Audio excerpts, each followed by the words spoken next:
Hey guys, what's up? Angren with another Season 11 PTR guide, and today I want to show the Path of the Emissary, the new boost for the Spiritborn, which will invoke a core skill after you move 12 to 4 meters from your Spirit Hall, combined with the new Melted Heart of Selig, that each point in your primary stat increases your primary resource by plus 3%, but you have 75% reduced life. So our plan is to actually invoke our Rake from our primary Spirit Hall, Gregor, with our Rushing Claw. So we're gonna constantly cast Rushing Claw, then we're gonna invoke our Rake, and then we're gonna increase the damage with Rod of Kepeleke, because with Rod of Kepeleke we're gonna do more damage for each point of vigor we spend, and with Melted Heart of Selig it's really good, so we're gonna stack up multiple sources of our dexterity, because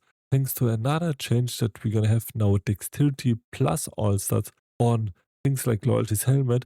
So we're gonna get all stats and dexterity, so a double dex bonus, and that means we can scale this up pretty heavily.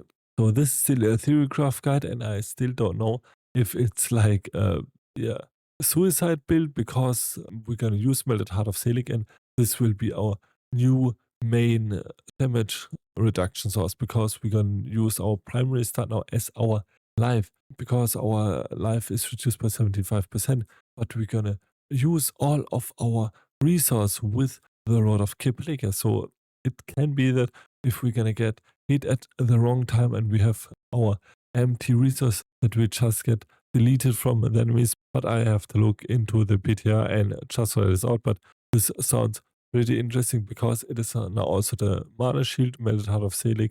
So any damage you would take is dealt to your primary resource before you're alive. If you have not taken damage in 6 seconds, your resource generation to full over 3 seconds. So that's also pretty great. As I said, this is the combo Path of Emissary with Rod of Kepeleke and Melted Heart of Selig. And how we can stack up our dexterity, because the more primary stat we have, the more primary resource we have. This goes up to 500. We actually use Loyalty's Mantle with all stats and dex.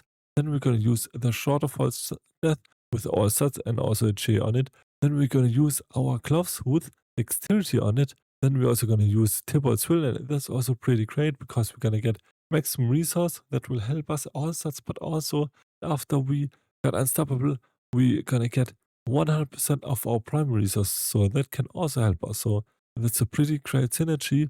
And then our amulet will give us primary stat, and also our 2 rings will give us more of our dexterity. And I think with this kind of dexterity gains, we should have at least the max primary stat, at least I hope so. So yeah, I need to calculate this, but with the Paragon dexterity nodes in addition, this can be pretty great, because in the Paragon nodes we can then also use things like Headhunter, so we can use all of our dexterity nodes here to then get even more dexterity. Maybe this can be a really giga good build, because we are constantly casting our Rushing Claw and we are constantly casting our Rake. And in addition, with aspect of Wild Claws, so we cast an additional Rake after we casted a Rake from our Rushing Claw then, and we also have aspect of adaptability that will do more damage, because we have so much resource now that we do even more damage with our aspect of adaptability.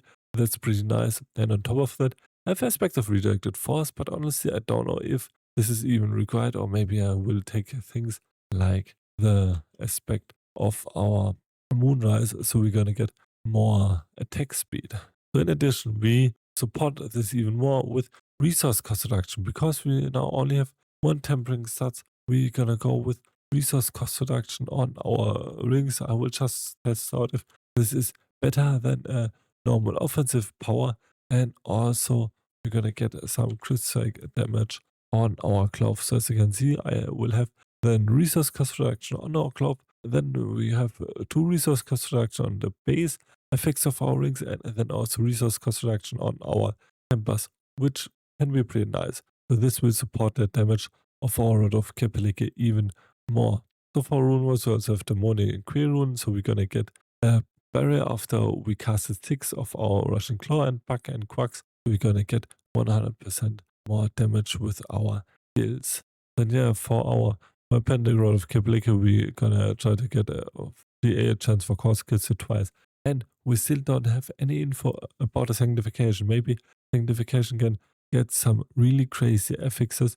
So we are also gonna look out for that. I will also do another video on that when we have, but it's kind of just a normal route with Thunder Spike, then Max Rake, and Enhanced Rake and Advantage Rake. And normally the problem is that you don't have enough Rushing Claw charges. So because Rushing Claw will use a charge and normally it will consume Rushing Claw charges. But we have the problem at the enemies that we won't get enough of our ferocity charges so we can reset our Rushing Claw constantly. Well, we have the Jaguar as our second Spirit Hall, so we're gonna get the Jaguar ferocity when we damage a boss, but it is not that good against enemies, but we're gonna get a stack of ferocity every time we cast our Rake. So that's good because we're gonna cast our Rake with Path of the Emissary. We're also gonna get a ferocity charge. In addition, I have Loyalty's Mantle, so we'll get an additional 60% cooldown reduction of my Rushing Claw, and that should be enough to get enough cooldown reduction to constantly cast our Rushing Claw.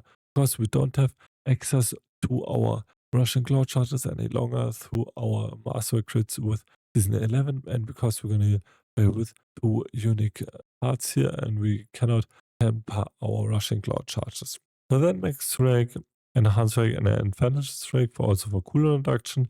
Then get Max into Balance Exertion.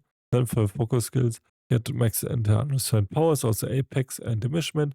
Then get 1 point to Armor Tide, that's also a Reinforced Armor Tide, so we can constantly max block chance for our max damage of our Aspect of Redirected Force. Then get Max Strength for Perseverance. Then get 1 point to Counterattack as also Reinforced Contact for more crit strike damage. Scourge is also a Reinforced Scourge. We're gonna get Max Vigor over 6 seconds back. Then for potion skills, 1 point to Rushing Claw, so also Invasive Rushing Claw, so we have the chance to reset it max into Potent and Furnace. So for ultimate skills, I did take the Seeker wipe because we're gonna get constant vulnerable on the target, and that's kind of the part that we're missing. And also, we're gonna have then a chance to get some refund charges back, and we can just cast it the most of the time because we're also gonna get Unstoppable through that, and through Unstoppable, we're also gonna get Multiple Will effect. In addition, we have Spilled Attunement Max, Supremacy Max, Resolution Max, and also Efficacy. You can also reduce some points on it. It is kind of our fail safe for our Rushing Claw to get the charges back.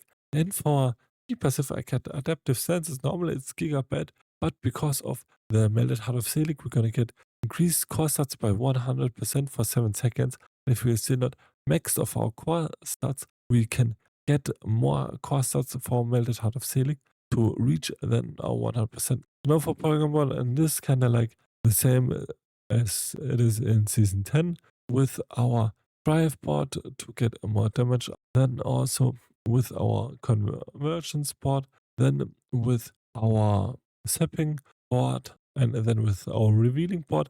And for the glyphs, you can take Wildfire for more fire damage, and then Kenny for more non-physical damage, Spirit for more crit strike damage. I would take Headhunter for more dexterity bonus, so we're gonna get more dexterity bonus. And then I would also take Menageries, so we're gonna get, at last you can also get things like Menageries. And then for the rest, focus on your primary stats.